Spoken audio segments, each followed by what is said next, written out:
Hello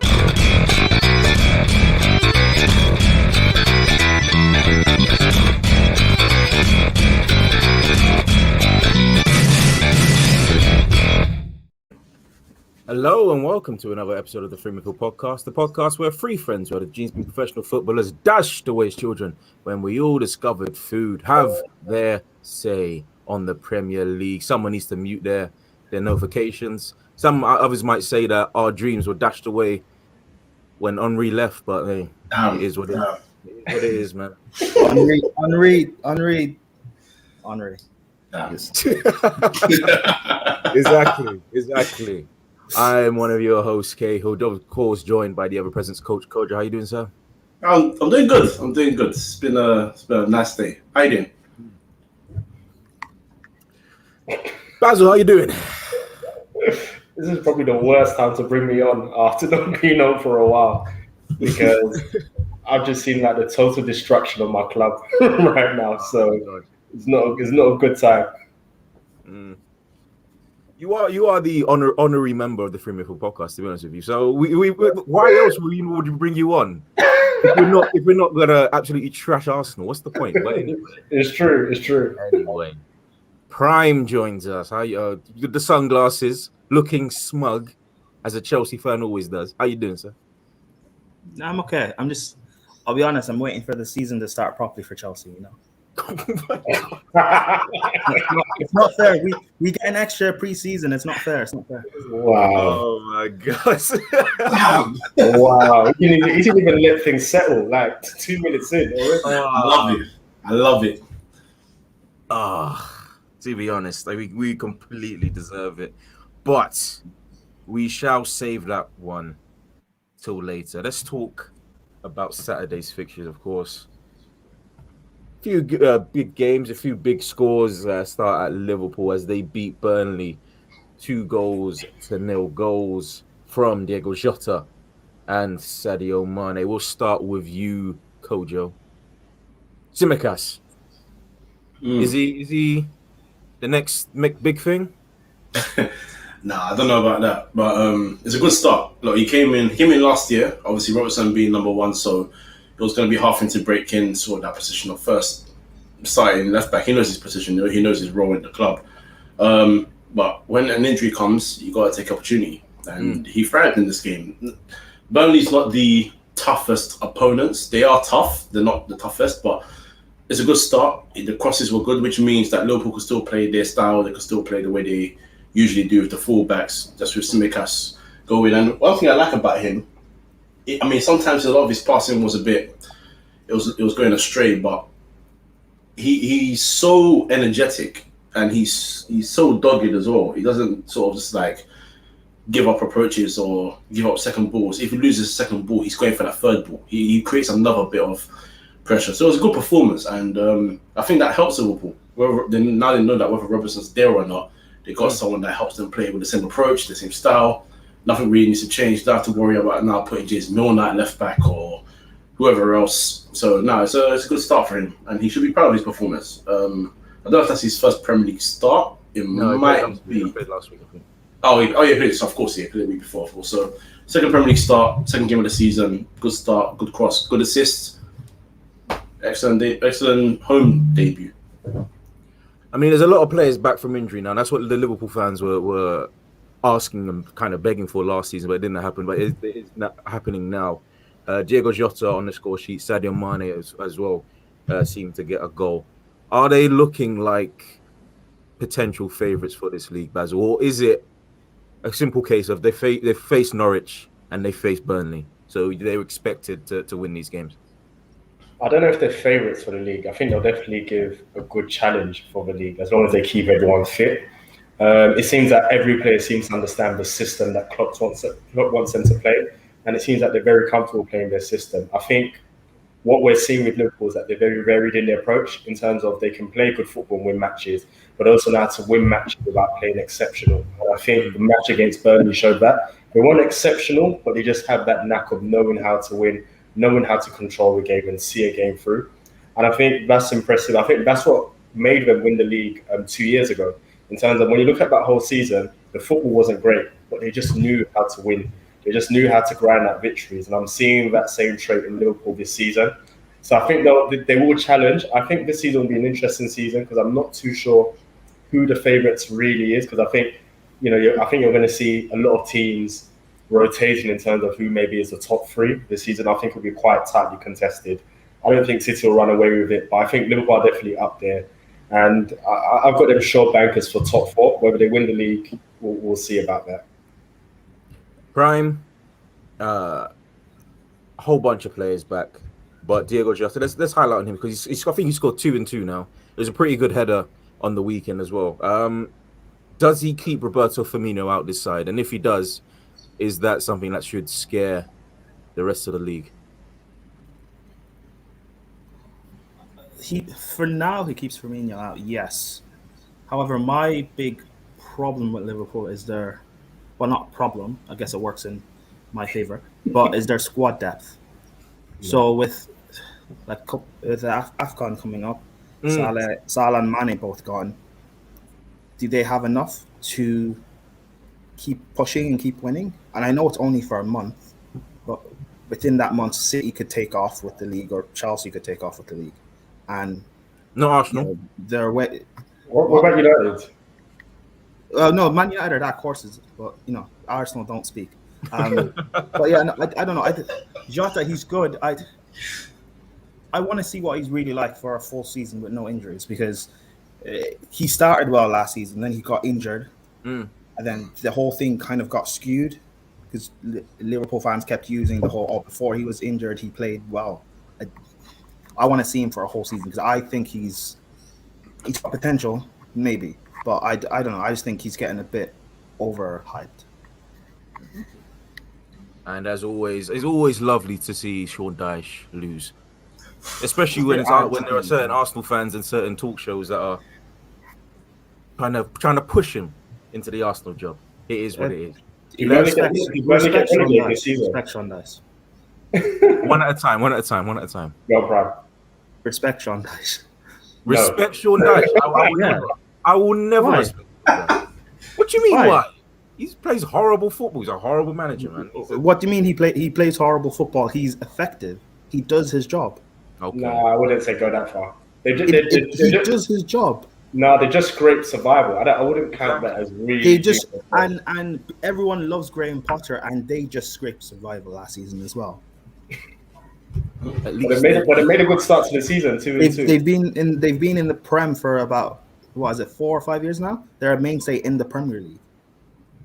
I think that changes this season, in my opinion. It's not going to change. He's one of the better managers in the Premier. I think we all hope at times it will change, but I don't know. I like Burnley. I'm not a big fan of Burnley and the way the style of play doesn't really bother me. If you play how you play in it, it's other factors. But do you think? I'll ask you this, Pram. Do you think Sean Dyche has another level beyond Burnley, or do you think Burnley is where he needs to just stay and just do his job there? Yes, I think he has another level. What? I think he's one of those because at Burnley he has like full control in terms of players that come in and out. He has full control of the club. Right. I don't think he's going to get that anywhere else. So maybe he will struggle from that aspect. But I would like to see him try. Because the same thing with Eddie Howe up until about a year ago, people were trying to push him to take the Everton job was available, go manage Arsenal or Spurs. People are saying Graham Potter should manage these clubs. Why not Eddie Howe? Or no, why not Sean Dyche have the same? Because you need particular styles to manage particular teams, especially if you're going upwards. And at least with Graham Potter, you know what his style is, and you say if you have better players, who knows what that could look like. Eddie Howe, I've never been convinced. Sean Dyche, his style is horrible. So it's like, if you put him in a Tottenham job, what do you expect him to achieve there? But his style, that's an aesthetics thing. His style is effective. But for Burnley, but not for the bigger teams. For the bigger teams, you need to be on the front foot. Unfortunately, we've never seen Burnley on the front foot.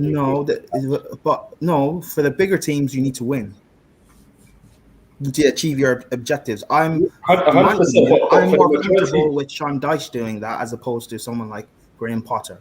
because he'll play attractive football, but when it counts, he won't win.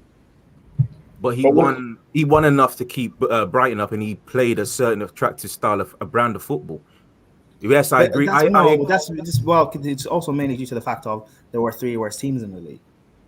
But then you can say there were 4 worse teams in the league than Burnley. Well, he's been in the league for about 4 or 5 seasons now, and he's always been relegated.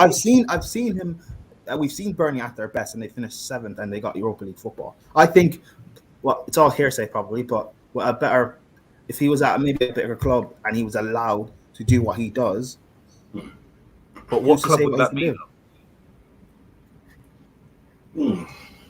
That was going to give him what he wants.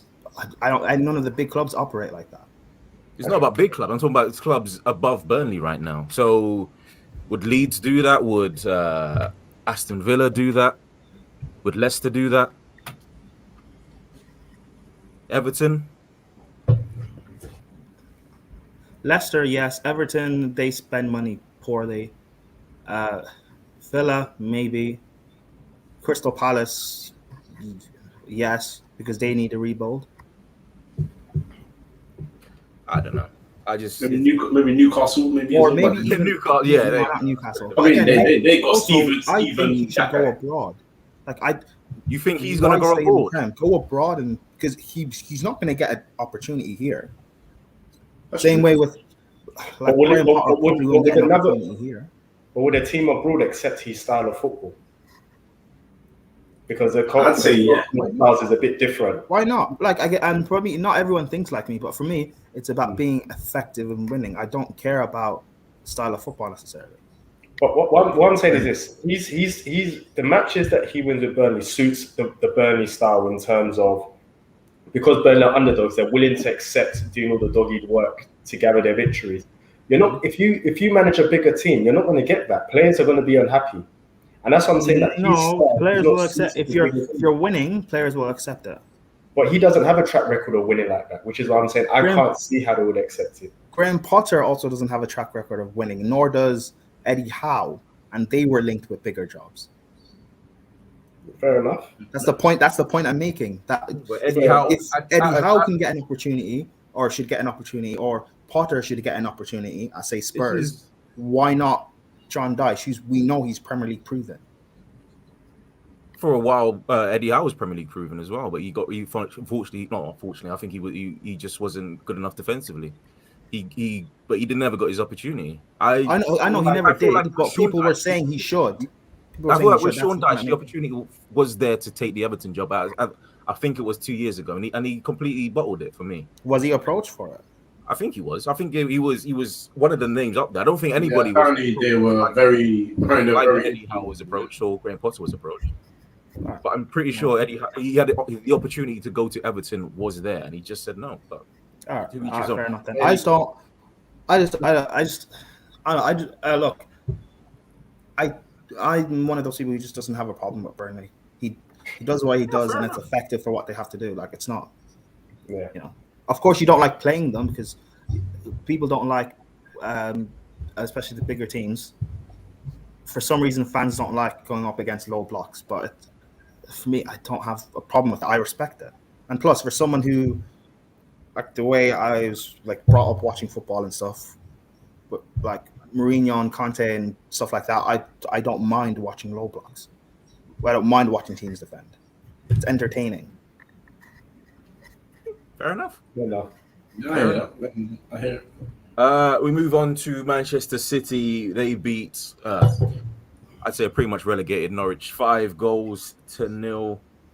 Goals from Tim Krul on goal. Jack Grealish got his first. Emerick Laporte, Raheem Sterling, Riyad Mahrez as well. Yeah. Is it a warning shot from City, or did we expect this smashing? I mean, yeah, we knew what was coming. Last week, I told you when it's Liverpool versus Norwich, you already know the end result. There's no need to even think about it. Like, you know what's happening here. So when Man City lose their first game of the season to Spurs, and they're looking for a rebound match, with all due respect, there's no one better to face than Norwich Football Club. Let's just put it out there straight up. It was I predicted 4-0. It was 5-0. So I think, for me, it was one of those games. It's not a warning shot. What it is they needed a bounce back. A warning shot to everyone is when City do their thing against one of their so-called top six, big six. I don't really believe in a big six anymore, but big six opposition. When they beat one of them, but it's convincing, that's the warning shot. Because last year they also had a kind of like a slow start, but they still went and won the league anyway. So we can't really judge the first two games. But Norwich was a game they were always going to win. For me, there was no way there was going to be any sort of shock. The statistics proved that. The way City approached it proved it. So, yeah, easy win. For me, not much to say on this one. Very, very easy win. Jack Grealish got his first goal for City. Is he opening his account? I mean, it was a very lucky goal. He's very fortunate to get that goal, but he scored it regardless, Basil. No, I mean, for the life of me, I do not even understand the signing of Jack Grealish or what City are trying to achieve, because there's similar players who play like him in terms of the likes of Bernardo Silva, with the likes of Mahrez, Sterling, and players who can do that. And when you look at what Grealish did at Aston Villa, his stats wasn't that impressive in terms of assists and goals. And I'm not the person to even bring that up, but I'm saying that when you're going to City, if you don't have the end product back in, you're just another player, because there's a lot of players who can do what he does. And secondly, he does hold on to the ball too much. I'm not too sure how effective he will be at City. I think it's a sloppy goal that Norwich conceded for him to score. I think he would have to adapt his game, which we'll see over time. But I don't think anything changes for him, because I don't think he'll score a lot of goals or potentially get a lot of assists at City. I think he's just another player they can rotate. But we'll see. Like I said, what you see with Grealish at Aston Villa, you still see at City. I don't know if we can take his game to the next level or whether he will. But I think what you're seeing is what we've expected. Just a player can control the ball, a player can dribble and open up space. And I have nothing more to say. I don't understand the signing in the first place, and I don't know what people expect. I think it was 100 million wasted because they could have strengthened other areas which are more important. But I don't know. City must know something I don't know about what that squad needs. Prime, is he being a bit too harsh there? I mean, last season, I think he was one of the top chance creators in the league before the injury. I think similar stats and numbers to KDB. He's 25, and I think KDB is around 30, 31. So maybe it's a fact that City are looking for the future, or do you agree with Basil? I think I look. England fans rate this guy too highly, like especially during the Euros and everything. Yeah. They think he's just world-class player, and I don't see it yet. I'm someone who has this mindset of, if you're shining in a smaller team, I don't really find that impressive, because it's not that hard. Like, for example, Saha, it's not that hard to be the best player at Crystal Palace. It's not that hard to be the best player at Aston Villa. However, when you make that step up and you're the best player at Chelsea or Man United or City, whatever, to be the best player in those teams when they're performing at the highest level, that's when you should get the plaudits. And I don't think he's going to be. He's just going to be another cog in the machine. And the way Mahrez was viewed for the first year or so as Man City, where people just were calling him hyped, overrated, because he wasn't creating those same moments of magic. He was just playing within the system. I think Grealish is going to be the same thing. He's going to get goals and assists because of the way City play and that machine, but he's not going to be special anymore, if that's the right wording or phrase. And look, I don't think he's going to do. And even if they win the league this season, that doesn't prove anything to me. Grealish has to help them win the Champions League, because why else would they spend 100 million on him?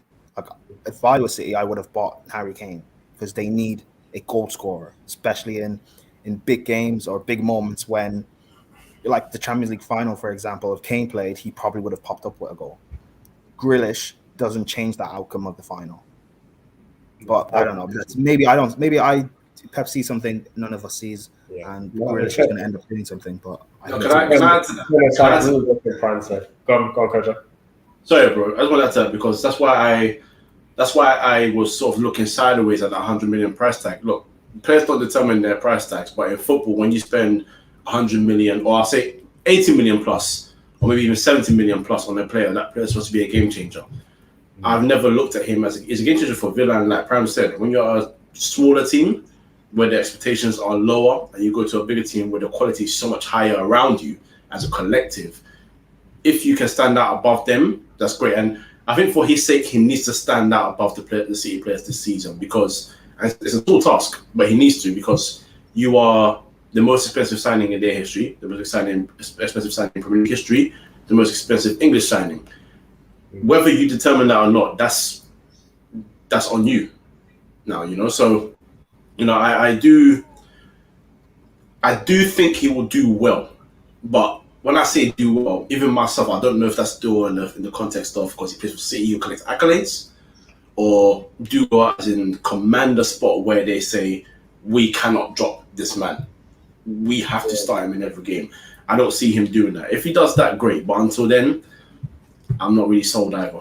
Just that's what you're saying, Roger. Because I'm the same thing. I agree with what everyone is saying.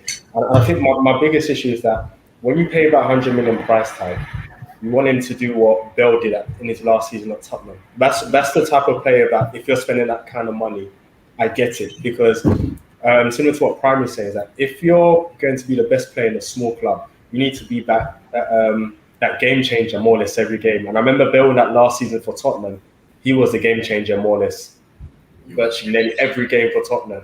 So when Real Madrid come with that price tag, you understand, because he's the difference maker in that team, and he can be the difference maker for Real Madrid. For Grealish, I never saw, like I said, he looked good on the ball, but I never saw that game-changing ability where he was the one that dragged Villa sometimes to the victory, or he was the one that made a difference in the key moments in games. He just looked good and looked better than everyone else, but he never had that. And I thought, well, if you're going to City and spending that kind of money in City, that's what you want. You want a player who had that impact Bell had at Tottenham in his final season, to say that in those key moments when the Champions League final or against certain big teams, we can rely on you to come up and drag us to victory. And like I said, I don't really see Grealish being that type of player, which is why I didn't understand the signing in the first place. I mean, just to jump off that, Sterling is that guy for City, where was it in that season where I think Pep won his first Premier League. It was pretty much him that was scoring all the last minute goals, making sure City were getting over the line. And I don't think Grealish has that in him as well. So yeah, it was quite odd that they spent that much money on it. But it's a seller's market, and so whoever has the player commands the fee, and it was 100 million, which I think is a detriment to Jack Grealish, because I feel like he can play well and he will do well at City. It's just everybody's going to expect that he's the man now after KDB leaves. Yeah, I will say this. I think it would have been a decent addition to the club if maybe they bought maybe a striker, and maybe they paid less money. You wouldn't have really frowned upon him and say it's a good addition to have and a good option to come off the bench. But then the problem comes when you spend 100 million on the player and you're scratching your head thinking, why have you spent 100 million on the player? Because you could have used that money to have bought two players potentially. Even if you didn't go for Kane, you could have sourced another striker and maybe another midfielder. Because I don't think that area, why such a midfield was a priority for City. I think they covered them all over. I think maybe a striker, maybe another DM would have been the bigger priority. Exactly. We'll see especially if Foden is, and again, maybe Yeah, Pep sees something we don't, but if Foden is really this special and generational, there should be no need for Jack Grealish, because Foden can do that. 100%. Again, Just probably see something, so I don't know. Yeah, just for this comment, it's not that we're trying to judge him over one game. It's just more to do with the fact that when you come at City with that kind of price tag, the pressure's different. Yeah. We're not writing him off completely. We all think he's going to do well. It's just a case of, we have to question it. It's from day one. He's had a good start. He scored his first goal. He's not done terribly wrong or anything bad at all. But yeah, anyway, regardless, we hit the point, and I think it's fair. We go over to Sunday as Tottenham beat Wolves by a 0-0 penalty from Dele Alli. 6 points for Nuno Espirito Santo, minus the defeat in midweek, but I guess they move in it. Minus the defeat. I have to mention it there. I got to get something. I can't. This team right here. It's not a Premier League. It's not a Premier League game. This team right here are just embarrassing me. I'm absent somewhere. Yeah, Nuno, Dele Alli. Let's go. Let's talk about Dele Alli first, because a lot of people were writing him off, and after the game, a lot of Tottenham fans were still writing him off, just because he scored the penalty doesn't make up for the last 2 years of form. Are they right with that, Kojo, or is there something in Dele Alli that nobody's seen? I think he got lost in the fact that. Pardon? His own hype, maybe. I don't know if he believes in his own hype. I think he believes he's very good, and he is a good player. I think it's a case of that period of time when Spurs dropped form dramatically. You're talking about a team that came third and then became second behind that fantastic Chelsea team. It's looking at the card already. I know exactly who that is. That's Jack. That's 100% Jack. And the thing is, I think when they dropped form, he dropped form as well. But he's been the epitome of Spurs form of late. As a whole, under Mourinho, under what's his name, Pochettino, towards the end of his tenure at Spurs. But this is the worrying thing about him, and maybe to my own detriment, I kind of give him chances here and there. Maybe I should stop thinking about those 2 seasons he had when he first came to Spurs, because that was electric. But yeah, the midfield he had behind him benefited him massively. Wanyama and Dembele did one hell of a job behind him, so he didn't have to worry about too much. His job was to go into the box and score goals, and he was doing it at a phenomenal rate.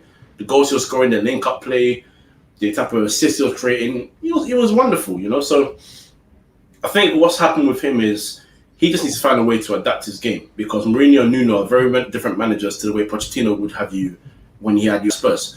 You need to now find a way to get your best form. A penalty doesn't hide that. Because the fact is, the reason they're saying that in the comments right now is because after that penalty, he did nothing. Again. And it's not good enough.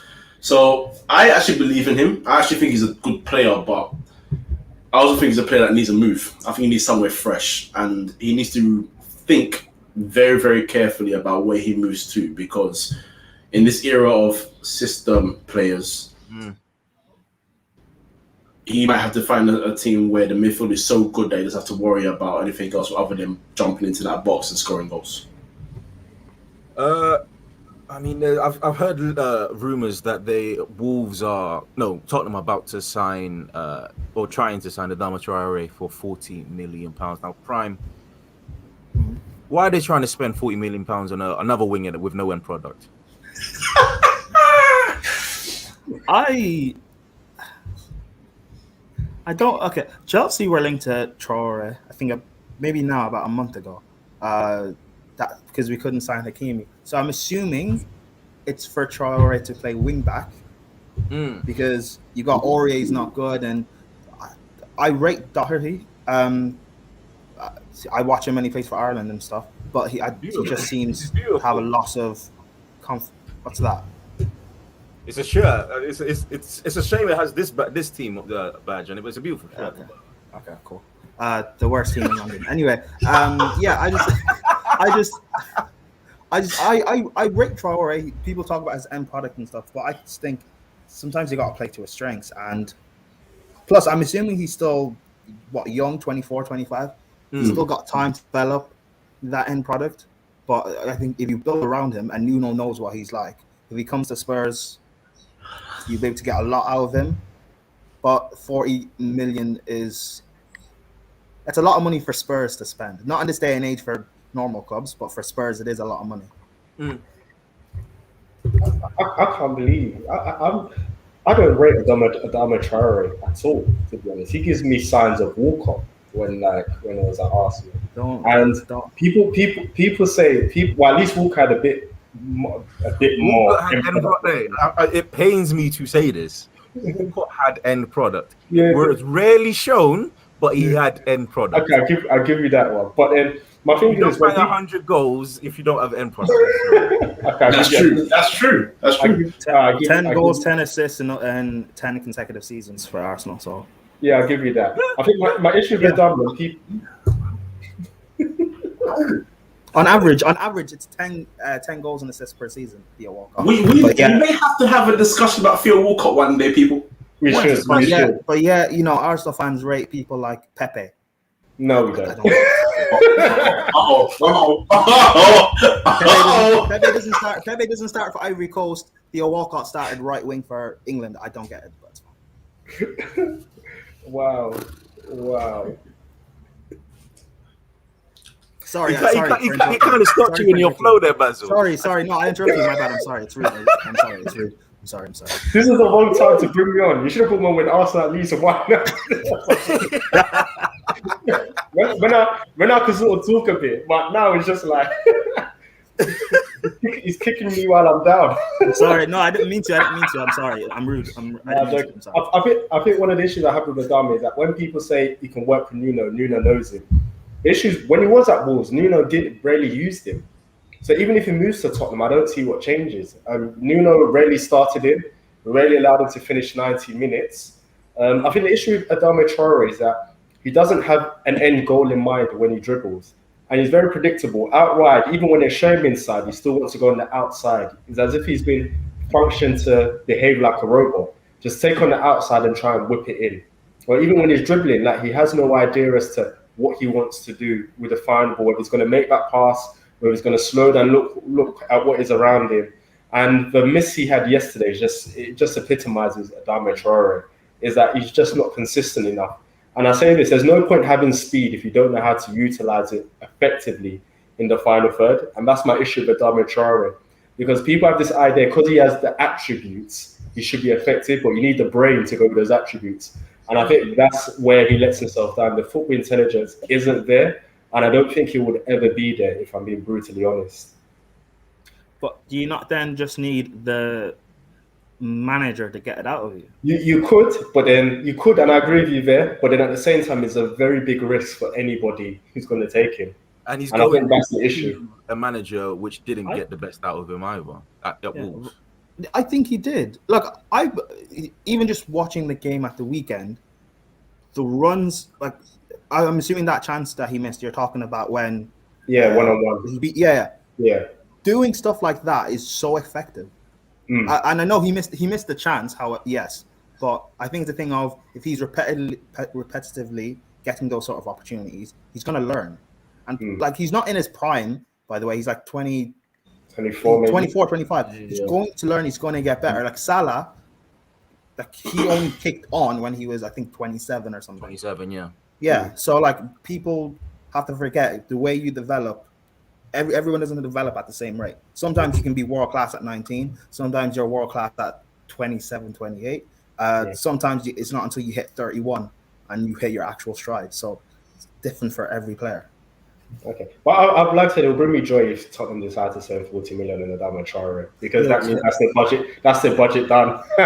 You can't lie, I think the thing is though, I have this stupid feeling that he'd actually do very well at Spurs.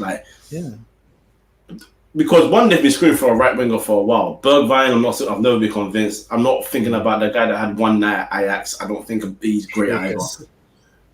So look, that's not me saying he's better than Lucas or thing. He's just as inconsistent. He's just as I agree with Basil. The IQ is not there, and it's the end product. You know me, I criticize players that can dribble and beat 4 or 5 players, and then have the end product of. Well, I'll use a prime example. Someone that I don't like. This might be controversial. Ousmane Dembele. That's the example for me. But I agree.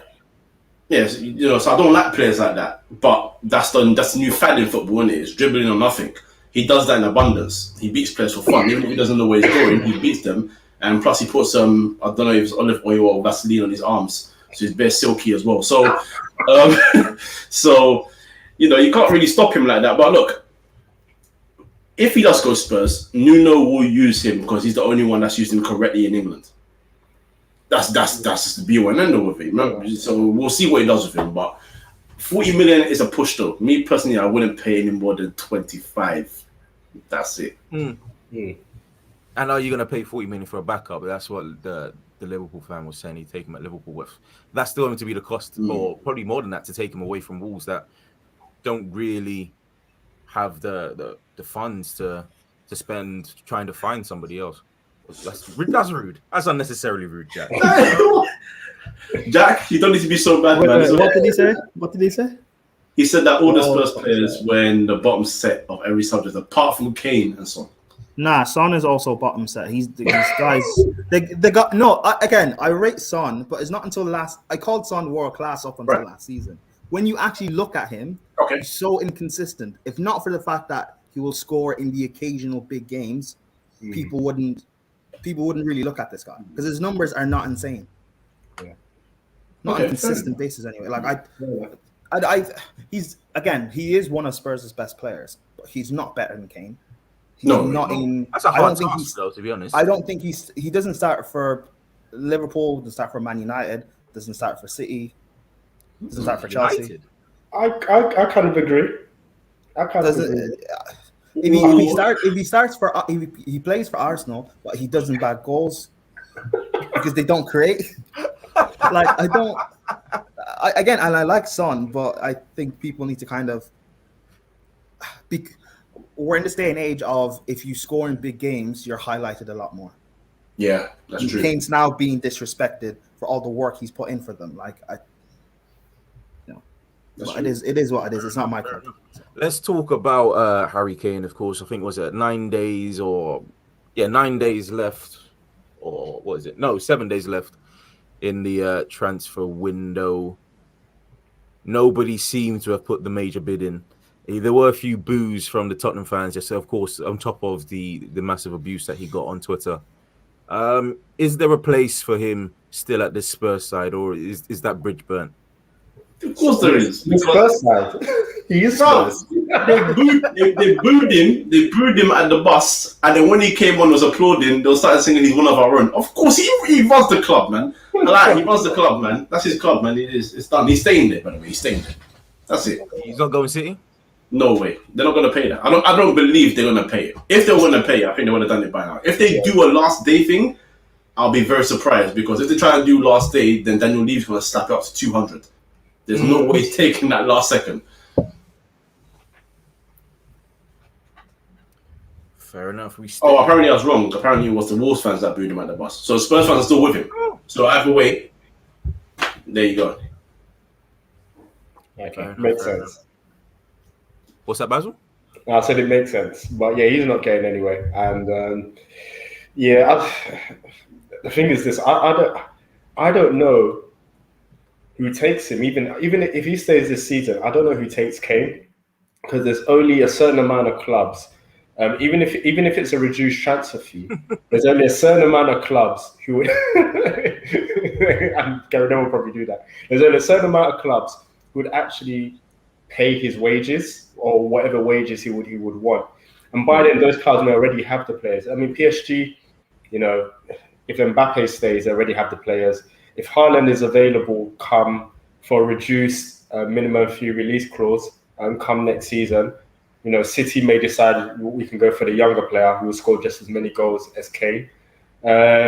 United, if they get right with maybe Greenwood up front, if he starts to improve his game and also take to the next level, they may think, well, we don't need to go and spend close to 100 million on Kane by next season. So I think if the move doesn't happen this season, I don't know what move he gets after, because then he'll be 29 next season, going on to 30. And someone say, well, would we really want to risk paying that much for someone who's going to be reaching 30 and has a history of injury problems? And obviously someone whose mobility also looks like it's actually going, as we saw at the back in the last season and during the Euros. He doesn't seem to have the legs in him as he once did. So then all of those come into play. And so, I don't know. It's a funny situation. I'd spend 150 on him. Me too. Me too. Yeah. Yes. All day. I would have bought him instead of Lukaku. All day, bro. You said it. No, I get it. Anybody would. But what I'm saying is that, but look at it from the club's perspective. Once they have the players that they have, they say it comes to a point that do we really need Kane? Because at the moment, before Chelsea bought Lukaku, maybe United come the end of last year, they would have been thinking, well, we need a striker. But then obviously Chelsea have got Lukaku now. If United have a good season and Green would step up, they may say, well, do we need another striker if we have the prospect who's now showing that he can do it for us? If City decide to go for Haaland next season, they say, well, do we really need Kane? So then not making the move at the right time, may then limit your options moving forward. And I think that's the worry. I think clubs would love to have Kane, but there's a point where is it realistic considering how much? Him. Man United cannot. I rate Greenwood, but he's a kid. You can't rely on him. I was going to say that. You shouldn't, but when he scores 30 goals this season, I'm just using that as an example. Maybe this could be his breakthrough season. What happens if he does that? If he scores 30 goals, I think that's super impressive. But what I would also say is, I know we're going to talk about United soon, but we're not going to really talk about this because for me, it's not really a United to talk about. But Cavani's going in a year. You still don't know if you can rely on Anthony Martial, which for me, I know I definitely can't. So, that leaves one striker who also plays on the right wing. And for me, it's all about having variety. Sancho can play left to right. Greenwood can play right striker. Rashford can play on the left. Bruno will play behind them. Bro, if a world-class striker... We're acting as if Kane can't play number 10 either. He could play number 10. Having the likes of Greenwood, Rashford, Martial, Sancho running off Kane is dangerous.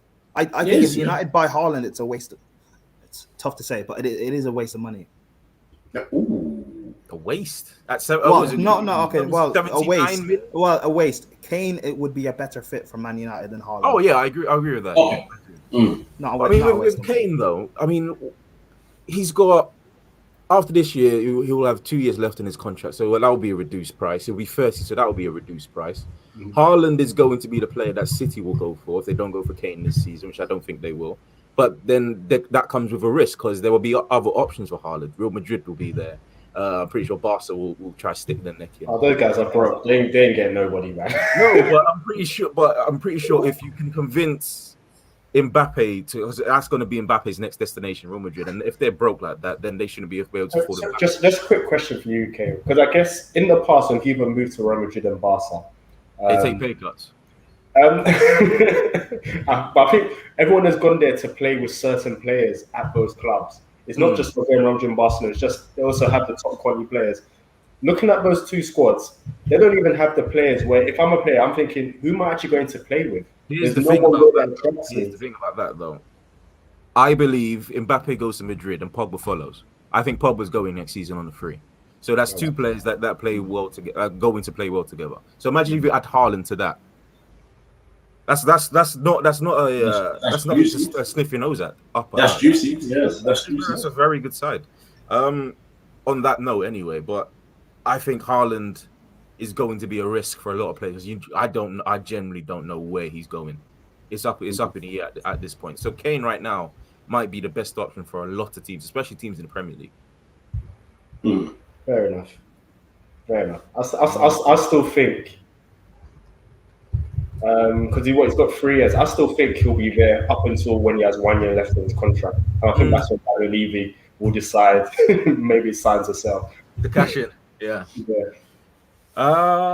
Manchester. We were talking about Manchester United. We'll go there. Southampton 1, Manchester United 1, 21 in 22. Coach Kojo. What's happening? Because it seems like it's already been derailed. Don't give me that 21 and 22 stuff, fam. Listen, this is why I don't get it. We're talking about us. It's you lot that were giving it. When you say you lot, get me out of that, bro. I'm not involved in that. Listen, look, United fans were excited about Leeds, and I get it. You win 5-1, it's the Roses derby, it's Leeds. You also beat them 6-2 last year. So you got to calm yourself down in these situations. These games are the games where you need to find a win. You're not going to win every single game. Of course not. And to be fair, they didn't lose the game. They dropped points. But that's why United fans have meltdowns, because they feel like, okay, firstly... I feel like, I heard that as well. I'm sure you did. Yeah, I did. Yeah, I said they never land. No, it's just... It's a draw. It's a draw. There's no need for a meltdown. At the same time, that's the same reason why you shouldn't be so over the top top about it. People are saying, "Oh, it's going to be 8-0 because it was 9-0 last year." And all that. Calm yourselves down. Calm yourselves down. Relax. Let the season go. It's 4 points out of 6. Not even a bad start. Let me take over for you there, Coach. Go on. Let me see. Forget the results. Your issue, Manchester United not achieve anything this season, and the reason why I'll say this is because you have certain players which you just seem to have bondage with. What on earth Fred is still doing at that club? I will never. He is absolutely dreadful. Cannot pass to save his life. Cannot pass to save it. And what he's still doing there, how he's still starting games, I will never know. Secondly, Martial, the less said about him, the better. I just have no idea what on earth is going on with him. I mean, I've never really rated him. I've never really rated him that highly, but then he's gone from being just a good player to like an extremely poor player. Yeah. And Wait, who's this? Anthony Martial. Oh, yeah. Please go ahead.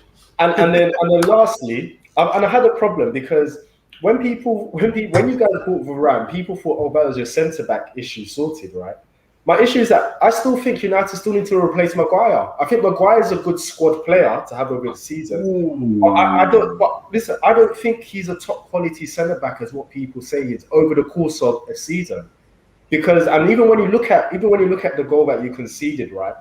When you highlight what Maguire's in, I don't know why he's going down to ground in the manner that he did before. What was the tweet? Yeah, so someone said, instead of defending, he decided to fight racism. Take the knee. Yeah. No, can I just cut in 1 second there? Go ahead.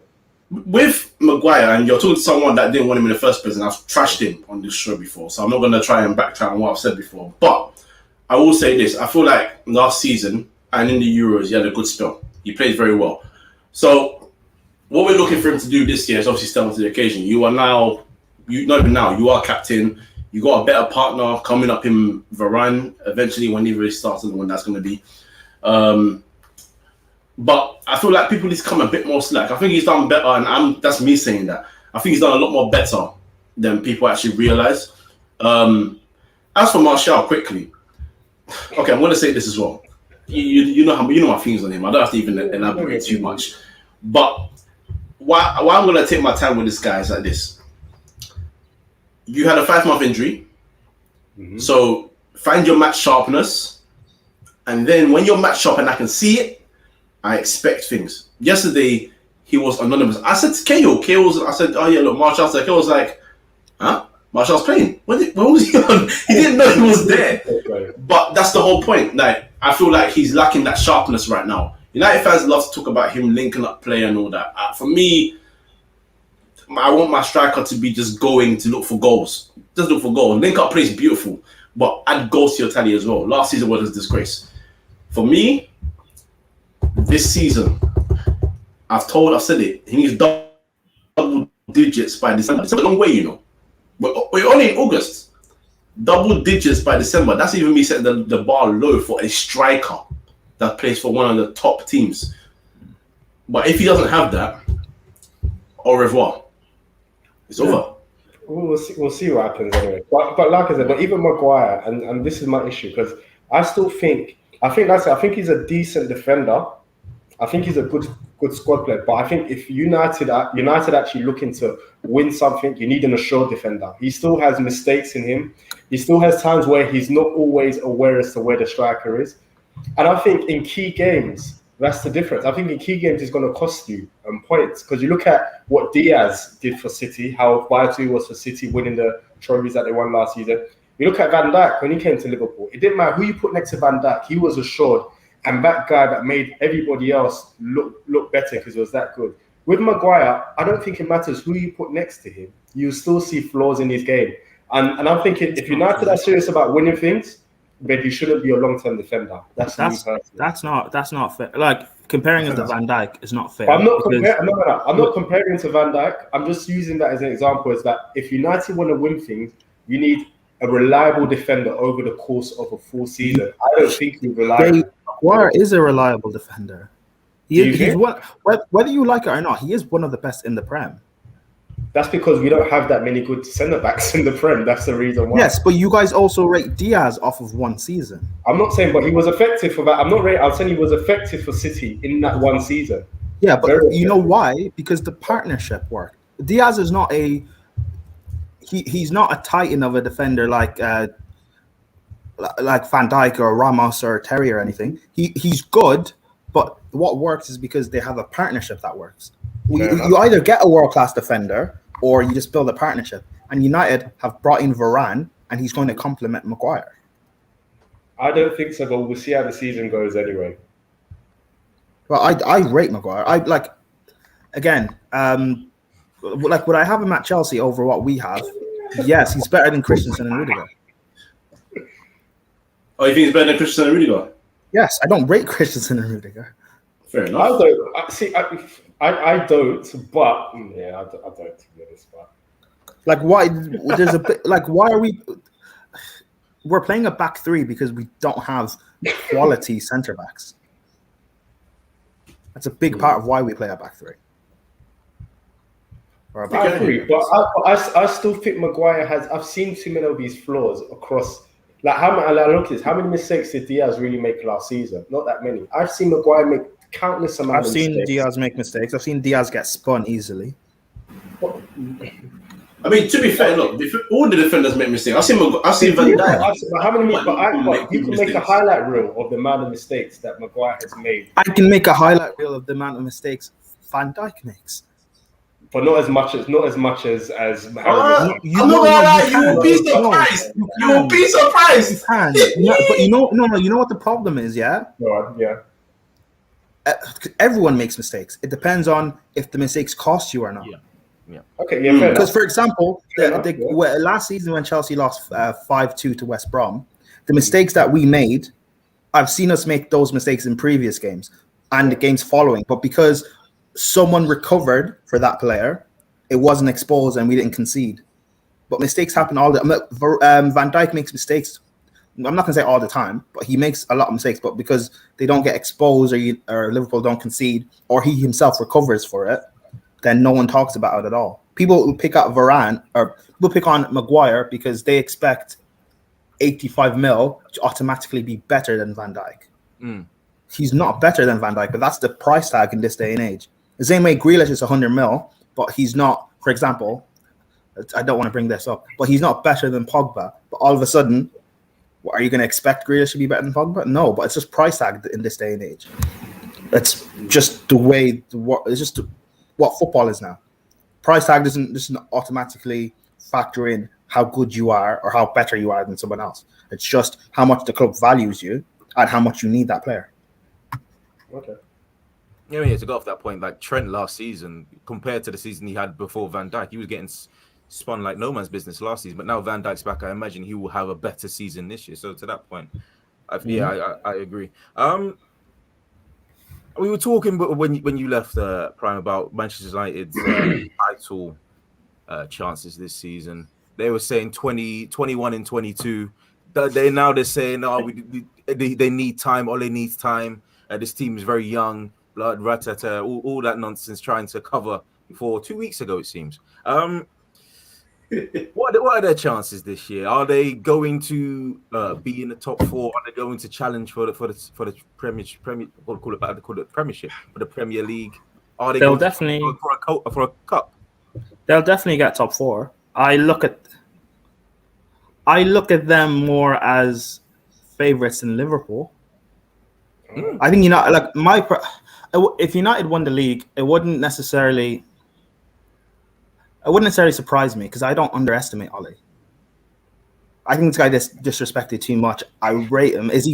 He's not better than Klopp or Pep or Tuchel, but I don't know. He gets the best out of what he has, and because maybe people don't like him or don't like his style of play or for whatever reason, they discredit a lot of things that he does. And I don't know, United have to win a trophy this season. I think targeting an FA Cup or something or Carabao, like they should be able to win one of those. Can they win the league? Yes. Will they win it? No. Like, in my opinion, I still look at City as favourites.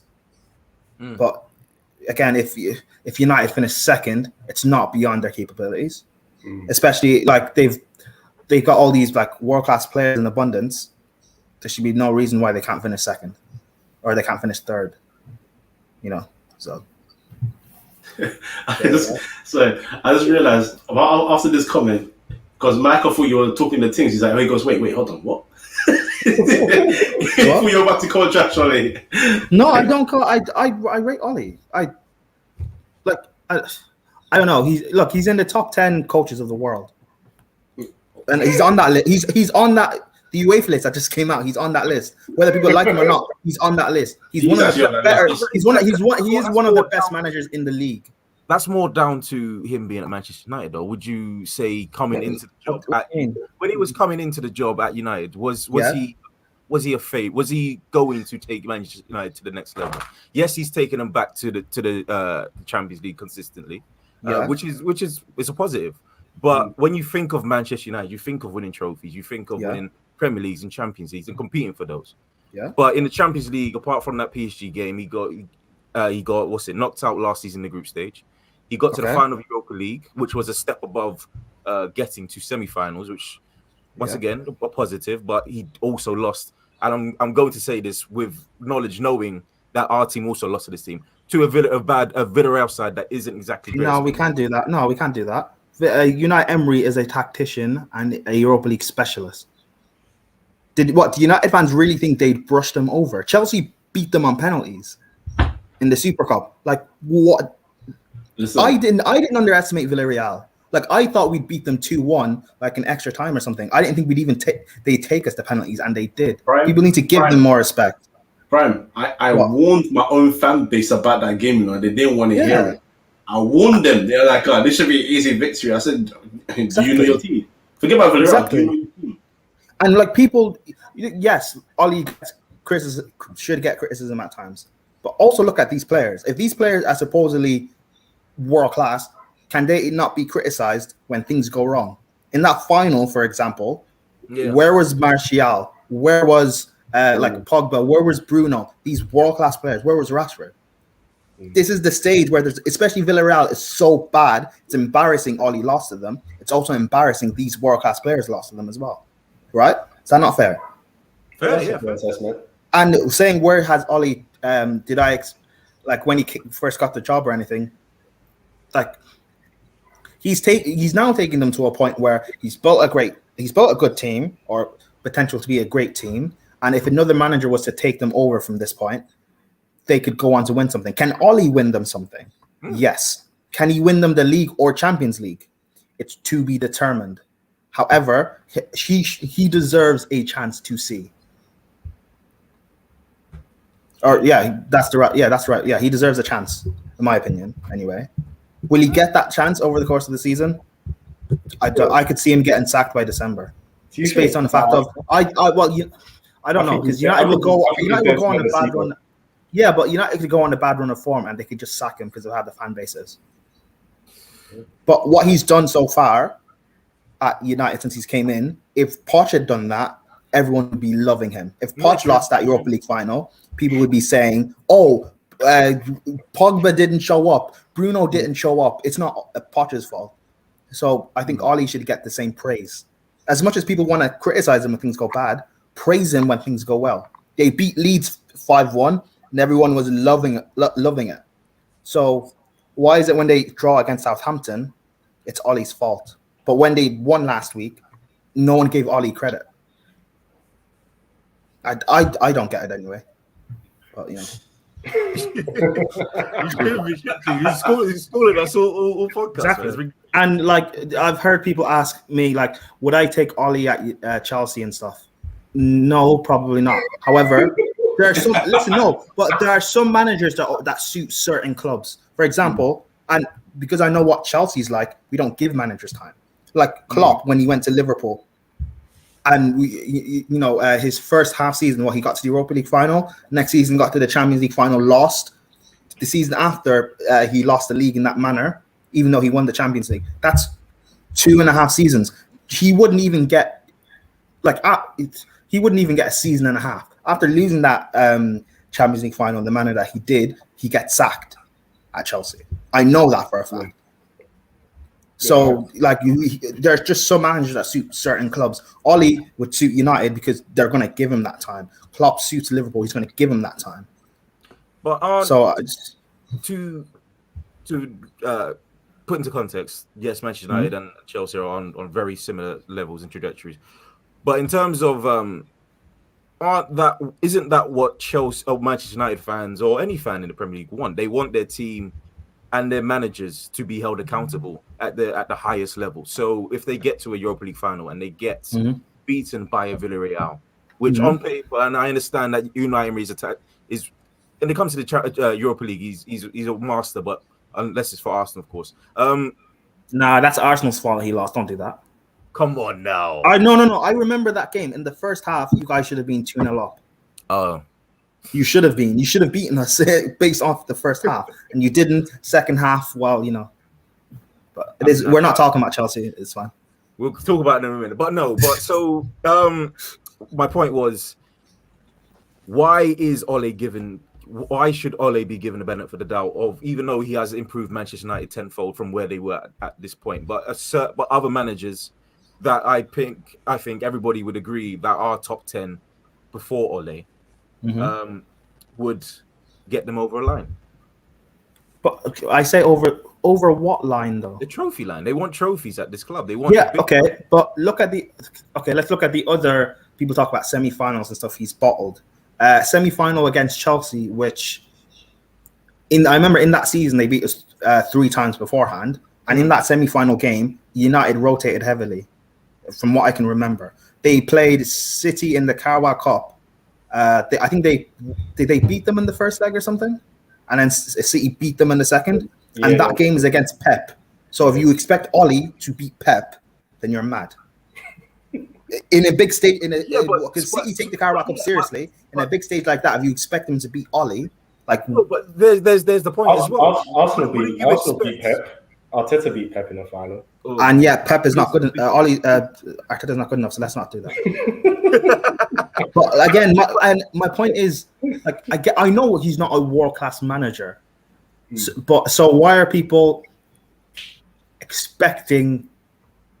It's as if people expect him to win the league, and if he doesn't, it's embarrassing. Or win the Champions League, and if he doesn't, it's embarrassing. I remember that when they got that draw for the Champions League. They want to. I feel like United fans, and correct me if I'm wrong, they want to feel that they're in the race for these things. They want to feel that they can win the Premier League. They want to feel that they can win the Champions League. But they are. This team, are they? They are. But again, how many points did they finish off City last season? Is it 10? No. Or something? 13? It's been more than that. Okay, but they finished up at that City team. I remember was it November, December, or something like that? People were saying this City team could go on and win the quadruple. In December? The City team that got to or not December. When is it when they finally went top? January, February? January, February, yeah. That time people were saying they could go on and win the quadruple. The City team that won the Carabao Cup, got to the FA Cup semi-final, got to the Champions League final. They could have won a treble, never mind a quadruple. This great City team that Pep has built for 4 or 5 years now.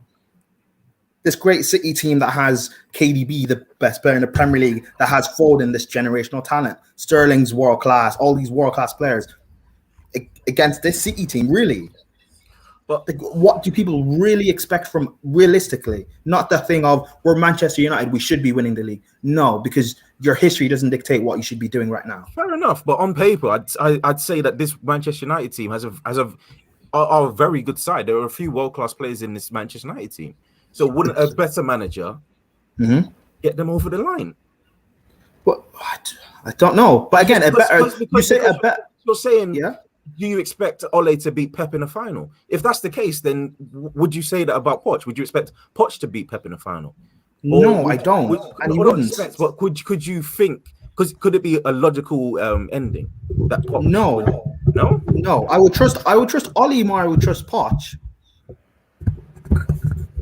And again, that's probably not even saying by much because they're both on the same level, in my opinion. Like Poch he came in December, was it? Oh, PSG. For PSG. Yeah. And he lost the title and couldn't win the Champions League with that team. If Ollie did that, do you know the abuse he would get? And I haven't seen anyone criticize Poch. I can't speak French, but I imagine. And yet, Poch is supposed to be this world-class manager, and he doesn't get criticized. United fans are defending Poch, saying, "Oh, he came in mid-season. It's not his team. Let him rebuild." If that's the case, and Poch just got given Messi, Hakimi, Ramos, and Donnarumma, and Ollie's now for a year been begging for Sancho. He just got him. He just got Varane, and he still hasn't got a DM. And he's begging for a backup fullback or right back. Then what do you expect? Honestly, I just think people should temper expectations, because I disagree to a degree. I think you can do that, but when you get to certain positions at semi-finals and finals, you should have the ability to win those one-off games. Like I said, Arteta did it. I don't rate Arteta as a manager at all, but he got to a final and won that one-off game. And I think that is the measure of whether a manager is suited for a big club. When they get to those key moments, if you can't finish off those one-off games, whether it be semi-finals or finals, I don't think he's made for the big clubs. And he's had more than one. He's had multiple opportunities, as Cahill said, to get United across the line, and he's failed to do so. Arteta has done it. I don't rate Arteta's manager, but he's done it. And I think that for me is a measure as to whether you're suited to manage a big club or not. I still agree with you in terms of, I think we should still give Ole this season. I think he still deserves this season to see it through and see what he can achieve.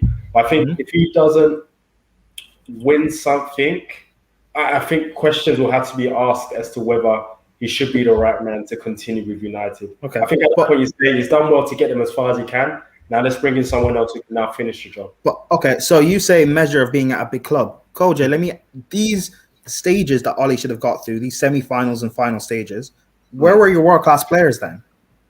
Pogba, Bruno, Rashford, Martial, where were these world-class players? When it came to these games, apart from the Sevilla loss, because I feel like the players that was on them, they wasted chance after chance after chance and fumbled that. I think the main frustration with Ole and a lot of these other games was his decision-making in terms of substitutions and all that. Now, we can get on the players, of course.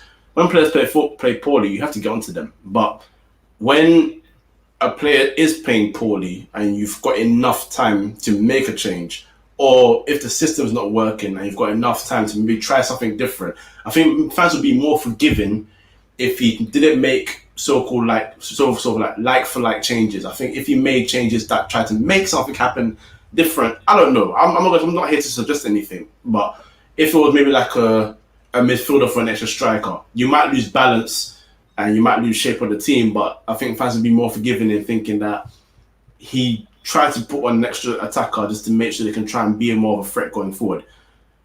I think that's where the problem is with Ole Gunnar Solskjaer and United fans. So that's why they're not as forgiving with him. And when it comes to the players, a lot of the players have let you down as well. So we can talk about the players as well, because there's plenty of players here that I keep saying, stop holding on to these guys when you know they don't do the job on a consistent basis for you. Forget even consistent. Even on bits here and there, they're so inconsistent that it's scary to watch. So I think that's where it comes from. But he has to do a lot better in terms of his tactical and his man management in terms of substitutes. For me, management of players is fine. It's the substitution side of it that worries me. If it doesn't improve that again, then it's going to be the same old, isn't it? That's what's going to happen. Final last year, I warned people about Villarreal, but he didn't make his first sub until, 100 and extra time. It didn't make sense. It didn't make sense. Yeah, it didn't make sense. True. So that's I agree. There are things. True, and there are definitely things you need to improve on at times tactically, but it's just when I see everything being blamed on him, and it's like no one looks at other things and other factors. No, again, if that was me and I was watching it, at times there's only so much I can blame him for.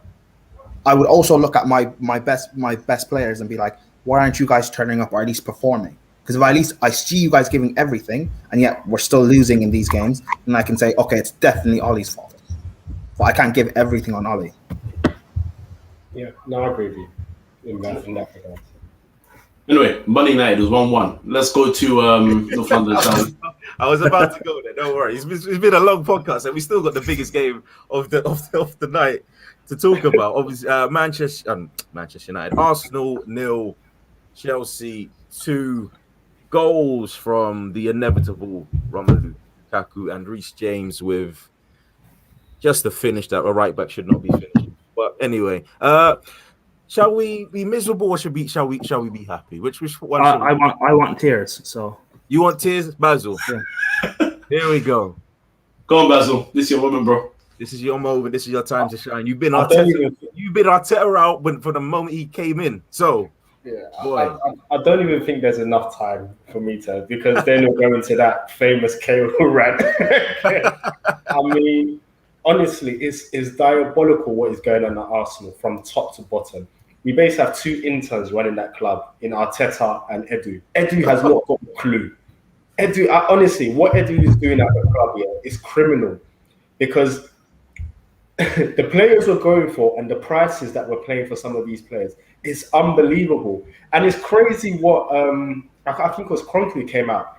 I can't remember, maybe it was Kroenke that came out and said, oh, we're looking to do like the youth policy again. I was like, again, we've done this twice over. When Wenger got rid of all the experienced players and then brought in the likes of Walker and co and said he wanted to do youth, it didn't work. When we tried to do the British core in Ramsey, Jenkinson, and I can't remember, there was about 5 or 6, and Kieran Gibbs and all of those. We tried to do the youthful policy in British players. It didn't work. And now they're trying to fob us with this ridiculous excuse again, but we're looking to buy youth and do a youth project. I'm like, the youth project at Arsenal does not work whatsoever. I mean, paying 50 million for Ben White was criminal. First, I already knew about Ben White. And I said to a friend, I said, you can tell, I said, when he came from Brighton, I said, I didn't even know who Ben White was at Brighton. And I said, you can tell a player is good, even at a small club, because they stand out. Now, I don't watch Brighton that much, but I said when I did watch them, no one stood out. So when I heard 50 million for Ben White, I was like, what is going on? Because the matches I watched, he didn't even stand out as a defender. And we saw what happened first game. Tavares, I don't know what we're looking to do with Tavares. Honestly, don't know what we're looking. Who else have we signed? I've lost it. I mean, Lokonga's one for the future. Tavares is one for the future as well. Yeah, still finding his feet. Tavares, the things that with Tavares, we knew that we bought him as a backup. We didn't buy Tavares to be our long-term left back. Yeah. So we can't even get excited about that signing because he's not there to actually change Arsenal's fortunes. Odegaard, personally, I wouldn't have signed him. I think Odegaard is a good player. I think for another team he does well. But you can tell in the system he played in last season under Arteta, he didn't thrive because it's too rigid. Arteta didn't allow him to be as creative as he could be. And I didn't understand the sign because I'm like, well, we didn't work under Arteta in the first place. What makes you think he's going to work under Arteta now that we're actually a worse team this season? And Arteta is just an absolutely clueless manager. I mean, I'm sick and tired of his interviews because it's like he says all these things but doesn't rectify it. How many times is our tactic going to be pass, send out to and him cross it? I mean, we know it does not work, but we're still trying that same system. And he's still trying to use the excuse, even though he says, he's not going to make an excuse, but he always mentions it, that, I have all these experienced players missing. Even with those experienced players, we're still playing crap. It doesn't make a difference. I mean, like I can go on for about the next 2 hours. Keep going. Not too long, man. I'm still at work. I need to get out of here. Because, and then our centre-backs, oh my goodness gracious me. I don't know how many times we're going to regurgitate, bringing back Holding and the likes of Chambers into this team. These two have survived like 3 or 4 managers already. Why are they still there? I don't understand. Pablo Mari. Arteta actually signed off signing this guy on a permanent basis. That guy, I don't even want to discuss that performance because I witnessed the crime yesterday. What Lukaku did to him yesterday was absolutely criminal. And everybody just watched. And those Arsenal players, the rest of the team just watched as this guy humiliated him all game. It was, this guy he didn't know what I think for me, the turning point was when Mari decided I had enough and just decided to come through the back of him and take that yellow card. I said, what is going on there? I said, that's a man that's had enough. He's basically begging Arteta, take me off this pitch. And Arteta just said, no, you continue. You continue. I mean, yeah, that match, it was literally, as people say, it was boys against men. I mean, Arsenal didn't have a clue. They were never in the game. And like Chelsea didn't really get out of gear too to actually claim that victory. And for me, that is the terrifying thing because Chelsea have a strategy in place in terms not of... Gabriel. Nah, don't involve Jesus into it. Don't involve Jesus into it. Jesus has enough problems to deal with. Don't involve us. He can do it Arsenal for a year. Yeah, he doesn't want Arsenal. He doesn't want Arsenal's problems. I mean, let me end that. Let me end up on this. I mean, you look at Chelsea. I mean, I've been really impressed with Chelsea over the last few years. Chelsea have a strategy where they know the positions they want to rectify and strengthen, and they go and rectify it. Now, it doesn't always work, but at least they have a plan in place that if this player doesn't work with us, he still has value, and we can resell the player. Or even if it doesn't work, we replace him anyway. Like Werner didn't work last season. They spent how much on Werner? Didn't work out, said, cool, we get Lukaku. We get someone who does the job. Werner can still be there. If it doesn't work out at some point, they'll sell him for probably the same amount of money that they bought him. Arsenal signed all these players, and there's no resale value in these players whatsoever. That for me is terrifying. Absolutely. Players are leaving on a free. It's ridiculous. We couldn't shift Xhaka. People are trying to tell me Xhaka's a good player. Xhaka's not a good player. Let's have it out there. The guy never wants the ball. He hides. He doesn't have to deal with the ball when there's pressure on him. People are talking about his Euros. The Euros works for him because he had about 5-6 seconds to play whatever pass he wants on that ball. That's the only way Xhaka's effective. When you close him down or put pressure on him, doesn't know what to do with the ball. People are trying to tell me he's a good player. If it was that good player, Roma will want to play more than 12 million for the player. If Arsenal wanted 25 million, they'll snap their fingers to pay that money. That will show you that the player is a good player. But when a club doesn't want to shift from 12 million, that tells you something about that player. And what did Arsenal do? Give him a pay rise. Only Arsenal can do that. That's not fair. That's not fair. That's like saying, "Oh, City don't want to spend. They only want to spend 100 mil, not 120 on Harry Kane. So he's not a good player." That's not fair. I'm not allowing you to get away with that. I'm not allowing you to get away with that. That's not fair. Xhaka is good. Xhaka is very good. Chelsea sold a player to Crystal Palace. Let me tell you this: Chelsea played sold a player. Chelsea sold a player. Did not make a single appearance for Chelsea to Crystal Palace. For more than what Roma were willing to pay for Xhaka, who's an international player. That tells you something. Yeah, I like Xhaka. I take him at Chelsea. You love an underdog, like you love. I like Xhaka. I take him at Chelsea. Kojo, don't do that face. Hey, I take him at Chelsea. Take him. How much you want? How much? What's his price tag? What's his price tag? What's his price tag? What? 25 million. I'll give you 25 plus Ross Barkley. Actually, no, I like Ross Barkley as well. I'll give you 25 plus Saba Costa. You need a right back. Hey, Prime, you know what? I'll take that one. I'll take that one, to be honest with you. But this is where your underdog story reaches an end. You can't Xhaka. No, not for Xhaka. No, not for Xhaka. You need to put massive X. I'll say this: I've had enough of Arsenal. That's it. I've had enough. And the things that we can sack Arteta. As long as Kroenke's there, honestly, Arsenal are sliding fast. And I know this people may think I'm over exaggerating. It would not surprise me if within the next few years, Arsenal are in a relegation battle. And the reason why I say this 19th. is because... We're 19th. No, relegation. And the reason why I say this because the quality of players we're bringing in, it's shocking these days. It's shocking. So, oh, mate. We're 19th and we're in the relegation battle. What's it? Around December-ish, right? We were struggling to get out of the bottom half. It was crazy, man. Prime.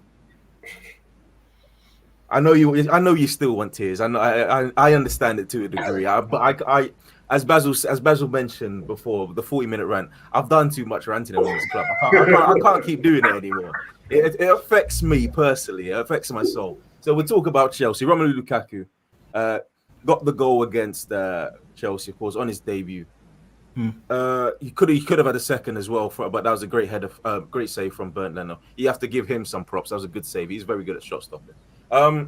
Is he? Burnley, that's his best attribute. So that we have to. That's what we have to do. The Xhaka's better. Okay.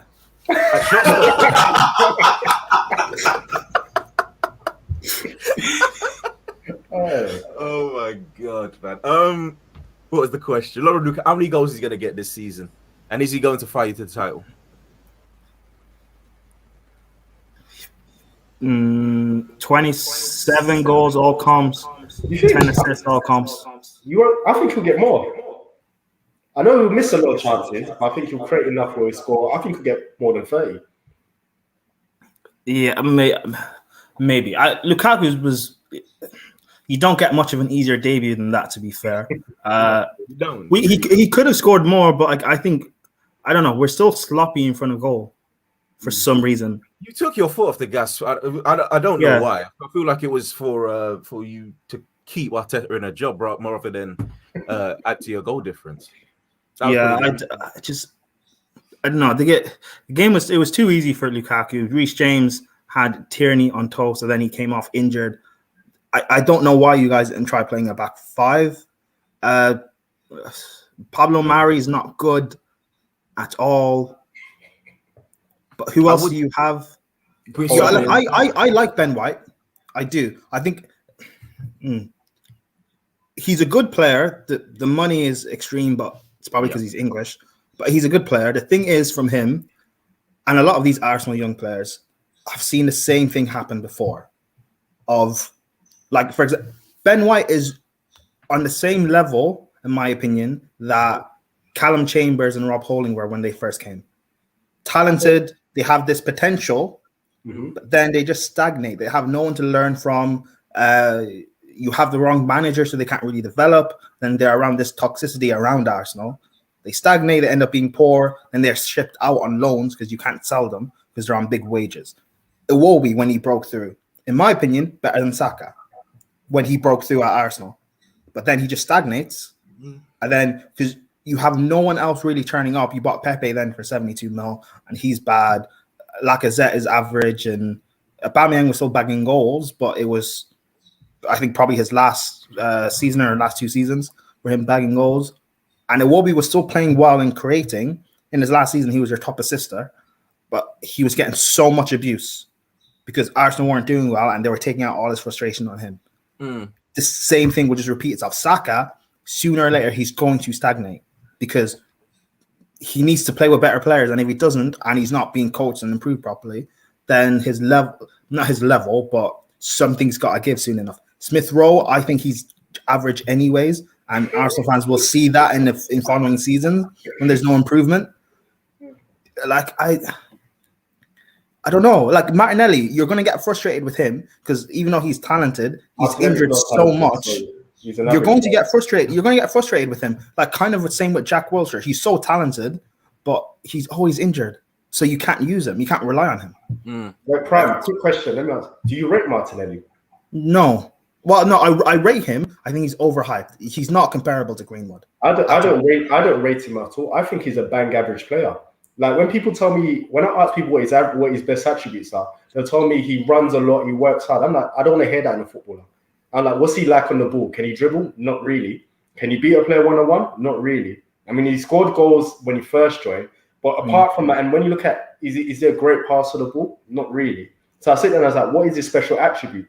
And nobody can tell me what it is. I think he's a bang average player who's overhyped by Arsenal fans who just want to, I don't know, they want to have the same feeling like how United have with like Greenwood and just want to have a player where they can actually latch onto because we've lacked real quality for a very long time. But I think he's bang average in my opinion.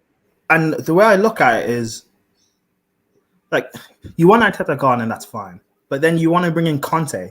Conte won't do anything with this team. He's not gonna. You spent 130 mil. That, to be fair, that is a lot of money. But you're still gonna bring in average players with Conte. That's gonna get him frustrated. It's gonna cause things to be toxic, and he'll end up leaving. He did the same. He did the same thing at Chelsea in our second season because we wanted Alexandro, we wanted Van Dijk, we wanted Bonucci, I think. We wanted Nangolan. We ended up buying Zappacosta, Bakayoko, Drinkwater, Rudiger, who turns out to be okay now. But we ended up buying these average players. Things just fell apart. He left end of the season. But you look at Inter Milan. The reason why he left in the summer, It's because of what's happening right now with them. Yeah. They sold Hakimi, Lukaku's gone. They'll probably end up selling Lautaro Martinez. Things are just going to fall apart. There's no value for him going to Arsenal. It's just going to it'll end up decreasing his stock as a world-class manager. Like, in my opinion, Arsenal should, and I said this last season in December, or go and get Rafa Benitez. He comes in, and you can't get him now, but a manager like him who can stabilize your ship, because he did that in Newcastle, and he gets the best out of average players. Because Rafa could get you guys top 6.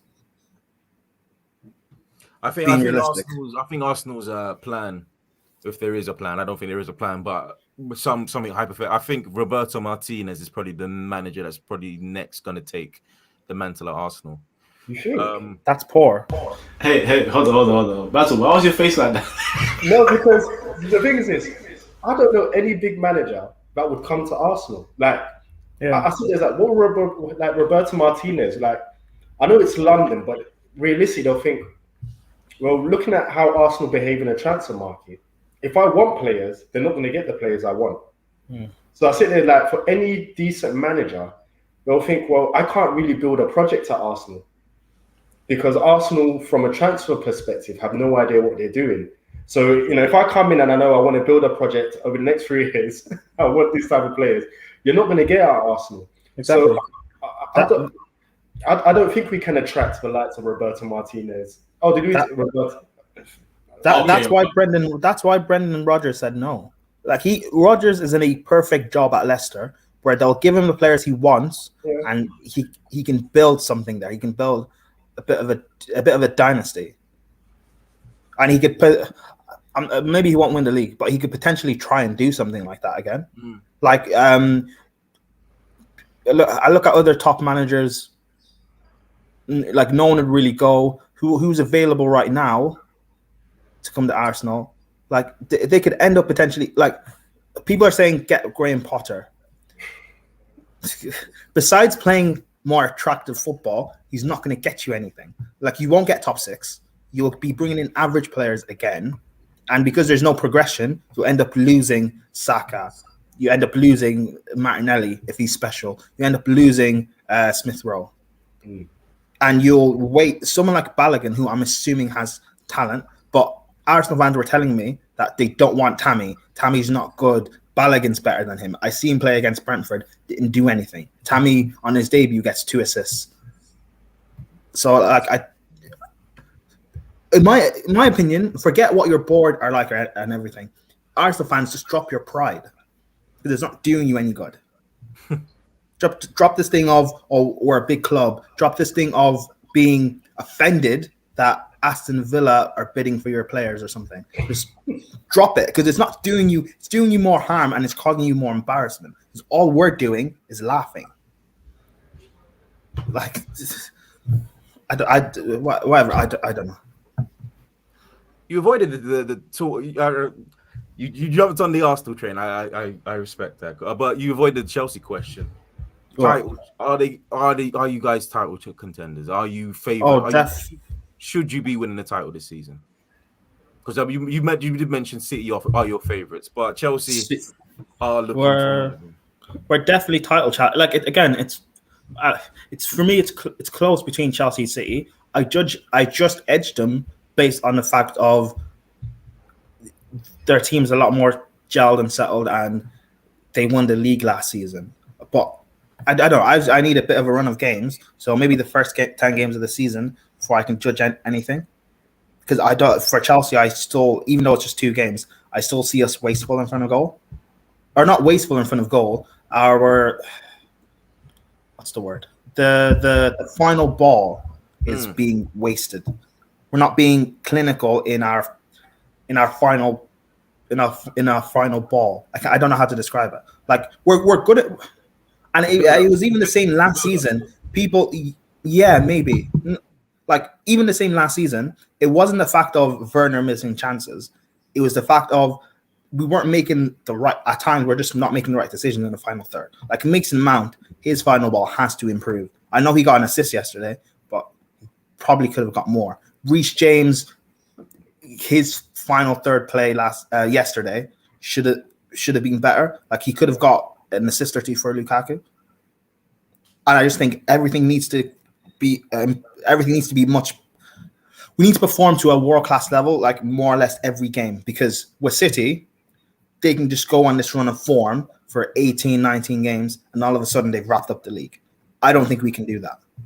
Yeah, but I've actually put Chelsea as favourites, personally. I think more just because of the squad you guys have now. I think now you have a striker who can, because I think one thing you missed last season was a striker who can bring in other players and link up. I think with Lukaku, you have that a bit more. So I think midfielders can be a bit more expressive, because I think with Werner, he was a bit wasteful in the final third, and I don't think the creative players you had, you saw the best of them. I think with Lukaku, we get to see them be a bit more expressive. I think you have a good squad to rotate. And, you know, even though I don't think you have the best defenders, but they seem to work. I don't know how, but they do seem to work. And I think because of that, I think I've got Chelsea as favourites. And I think Pep may be a bit wary of Chelsea because of the fact that he lost to Tuchel in the FA Cup and in the Champions League final. I don't think he's beaten him yet, has he? I don't think he has. So I think because of that, I actually had Chelsea as favourites. I think it wouldn't surprise me if they do win the league, and it wouldn't surprise me if they do well again in Europe this season. So, yeah, if I'm a Chelsea fan, I'm optimistic. I feel like you're doing your team a bit of a disservice there. I mean, Manchester City aren't as formidable as everybody makes them out to be. Yes, they went on this massive, amazing run last season, but they also had a bad run at the very beginning of the season. It was only because teams like United, teams like Liverpool last season just didn't take advantage of the situation. City were dreadful at the very beginning. I know. Maybe Chelsea can be consistent throughout the season. Maybe not an 18-game winning run, because I don't think that's a very hard thing to do in the Premier League. But I know, and maybe I'm a hypocrite, because I said, cause I did say last year, especially during the period where we had to play them and stuff, that City are nothing special. They are beatable in one-off games, but they're also a machine. They can click in and get into a run of form for, again, up to 18 games, and all of a sudden the league is done. I don't think Chelsea can do that. Okay. And it's not a Lukaku factor, by the way. Lukaku will still bang us goals, whatever. But there are just some players in this team I just don't trust. Again, Christensen and Rudiger, I don't trust them. Mount needs to click in now, because if Tuchel trusts him to play in our front three, and I do trust Mount in terms of I know what he brings off the ball. I know he will do the hard work. But consistently having to break down low blocks, I don't think he's creative enough. Especially if it's going to be Havertz or Werner playing as part of the three with Lukaku. The pressure is on Mount to be the creator, and he's just not that consistently. Anything to add to that, Kojo? No, I just hear what Prime's saying, because at the end of the day, when you feel as a fan, there's players you can't rely upon.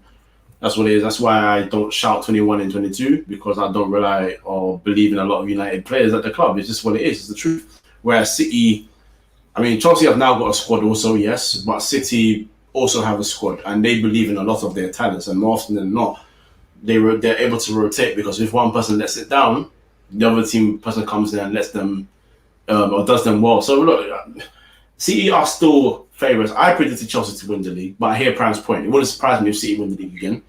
But for me, their closest challengers, as Prime also said, is Chelsea. And Lukaku is going to get goals regardless. But for me, it's just about Lukaku improving his big game record. If he does that at Chelsea, then it's a different type of problem. That's what it is for me. And I think one thing there's nothing wrong with his big game record. Don't do that. Yeah. Another one thing. There is a little bit. There is a little bit of problem with his big game record. No, there's a big problem with his big game. So no, there's not. I'll say it for me like this, and I'll draw the line, because it's just my opinion personally. At United, when I say at United, also bear in mind I am factoring in the fact that United in big games were also sloppy. But in his big games at United, bar the PSG game, and I think his first game for United was the Real Madrid game in the Super Cup, where he did scoring. His big game record was sketchy, half because yes, United weren't doing well, but also there were chances in those games where you would bet on Lukaku in any other game to smack into the back of the net, and he wasn't doing that. And then at Italy, in Inter Milan, he did score against AC Milan, but it wasn't the goal that changed the game or the defining moment goal. It was the fifth one in a 5-2 win or something like that. I feel like he has all the capabilities to score in big games. I feel like he has to get over that extra hurdle. He's a top striker, one of the best in the world, and he will bang goals. So if you can now add that little bit where not every game is going to be the precious on moment, but if you're in a big game, it's 0-0, and you need someone to make that decisive 1-0 goal, and he can do that, that's when I feel like he can go from like 27 to even 35. That's what I feel like he can do this season. I'll say this. As coach, I 100% agree with you. Even in Italy, the big games, he doesn't perform, even before Italy, and that's always been his criticism. And I'll take you to a few, especially in the key games, and I'll take you to their 2 Champions League campaigns for Inter Milan, where they had to win the last game of the group stage to go through. And I watched those games. He was shocking in those games, and that's what you want a player to stand up and be counted in those games. And he doesn't perform regularly in big games. Now, but I would say this for Chelsea, this is what I think will be effective for Chelsea, because I think with the way Tuchel sets up against big teams, they can afford for him not to perform in big games. Because I think Chelsea taking a draw against a big team isn't a bad thing. I think Chelsea's problem in previous season has been against some of the small and mid-table teams, and I think that's where Lukaku will thrive and score goals. And I think that could be the differentiating factor for Chelsea this season. I think he'll score against the teams you should beat, and could be the difference. And then the big teams, like I said, it will be a tactical affair. Tuchel's not going to go all out against the likes of maybe United, a Liverpool, or a City. It's going to be a tactical match where it's like, we look to nick a victory or we take a draw. So I think he'll be fine this season.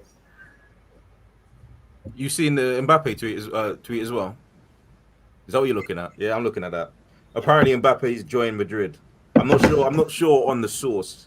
The guy has millions of followers, but I don't know about. I've never seen him in the Twitter space before, so I'm not going to say it's a definite. But he's saying, Nasser Al-Khelaifi has definitely accepted Florentino Perez's contract proposal and will be in Madrid in the next hours. I don't know how true that is. I'm not going to go any further than that, but that's what he's saying. So that's that. But nowhere else right now have I confirming. Yeah. So seen anyone say it. However, if you want to end the podcast on a good note for the Arsenal fans, Willian, it seems like he's going to Corinthians, and and Lucas Torreira is going to Fiorentina. So we've done Lucas Torreira dirty, honestly. We'll be here for another 10-15 minutes, Basil. It's been too long. At least we're getting rid of Willian, to be honest. But I bet any money we're not getting a fee for him. Wow, hey, respect Willian, Premier League winner, respect him. No, I bet it's Arsenal. We're not getting a fee for him. I know for a fact. We'll probably end up paying half his contract, or maybe all the thing. I mean, you're waiting for a free, so break even, isn't it? Keep quiet, anyway. Keep quiet. We need to wrap it up. The 1 hour 40 minutes. It's been a long one. It has been a long one, but we thank you guys for watching. We thank you guys for listening. Thank you guys for joining us, Prime and Basil. But first, where can they find you, Basil? You can find me at bjacobs14. Unfortunately, less football tweets. My joy for football is just is at an all-time low. I mean, I didn't even I remember when I'll say this, when Arsenal lost against Brentford, I didn't even care about the games that happened on the weekend. I just saw the scores and went about my day. I said I'm not watching match of the day or anything. You guys lost against Brentford. Cahill, next person. He's Prime. We're going to Prime, so he can. I didn't know. No. I actually didn't know you lost against. Never mind. I thought this was 3-6. No, okay, it's fine. Never mind. Sorry. Prime, where can they find you? You can catch me doing more of this stuff on Twitter. Yeah, you can catch me on the Terrace. You can catch me on the First Excited Pickup Ron. But yeah, thank you guys for inviting me on. Anytime you guys want me on, just let me know. When Chelsea beat Man United. Don't bring him on when I'm on. Hey. When Chelsea beat Man United, that's when we're bringing you on next. Because if United beat Chelsea, he's still coming on. That's that. If United beat, wait, hold on. You trust Ollie? Do you say anything about trust? I said if United beat Chelsea, you're coming on as well. And I said you That's trust it. Ollie. I didn't say anything about trust. Or your world class players are going to beat us. Here we go again. Hey, Wow. ask me the question, Kid. Ask me the question, bro. Where can they find us? You can find us right here on YouTube, 3inMidfield Podcast, Twitter, Spotify, SoundCloud, Apple Podcast, Instagram, TikTok, 3inMidfield. This has been another episode of the 3inMidfield Podcast. Good night.